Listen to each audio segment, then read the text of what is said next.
po pwedeng magkamali. So, konting mali lang po, cut agad.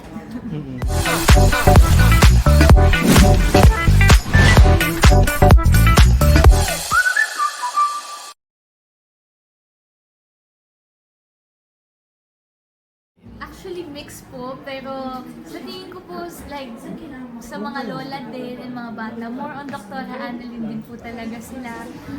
Which is nakakatuwa po kasi ang galing lang po talaga. Minsan mas marami na po tumatawag sa akin bilang Dr. Annalyn.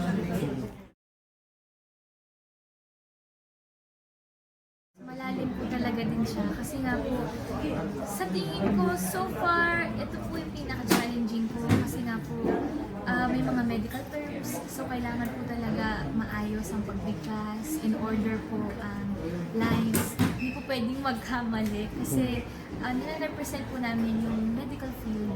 So ayaw po namin na hindi po maganda ang pagkagawa. At saka meron po kami mga consultants sa taping, mga doktor. So, konting mali lang po, cut agad. Nakaka-pressure din po, pero ngayon po kasi mas na-enjoy ko na rin po talaga siya. Kasi parang isang taon na rin po kami nagtitaping, medyo mas okay na po yung memorization skills ko sa mga medical terms at naintindihan ko na rin po yung ibang mga terms, yung mga meaning niya, yung mga ginagawa ng mga doktor.